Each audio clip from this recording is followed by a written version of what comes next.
ফিলিস্তিনের গাজায় ইসরায়েলি চলমান বর্বরোচিত গণহত্যা বন্ধের দাবিতে দেশের বিভিন্ন স্থানে মানববন্ধন, প্রতিবাদ সমাবেশ, বিক্ষোভ মিছিল ও দোয়া মোনাজাত করা হয়েছে। জেলা প্রতিনিধিদের তথ্যচিত্রে বিস্তারিত জানাচ্ছেন লামিয়া তানজিন মাহমুদ।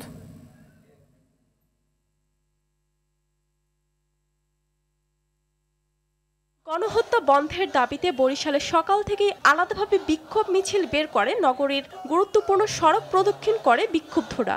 এ সময় অবিলম্বে ফিলিস্তিনে ইসরায়েলের হামলা বন্ধ ও আবাসভূমি ফিরিয়ে দেওয়ার দাবি জানানো হয়।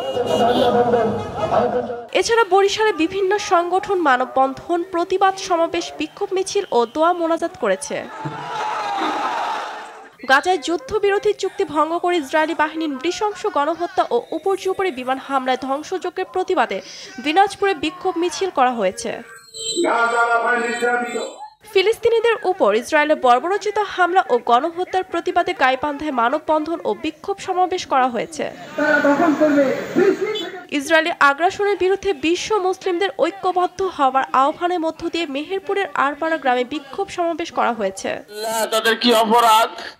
গাজা ইসরায়েলের গণহত্যার প্রতিবাদে ইসলামী যুব আন্দোলন বাংলাদেশ শেরপুর জেলা শাখার উদ্যোগে বিক্ষোভ মিছিল ও সমাবেশ অনুষ্ঠিত হয়েছে। ফিলিস্তিনের গাজায় ইসরায়েলের নৃশংস হামলার প্রতিবাদে ঢাকার ধামরাই এক মার্চ টু গাজা শিরোনামে মিছিল ও মানববন্ধন করেছে এলাকাবাসী। এছাড়া দিনাজপুরের হিলিতে ফিলিস্তিনের গাজায় ইসরায়েলের গণহত্যার বিরুদ্ধে বিক্ষোভ সমাবেশ করা হয়েছে।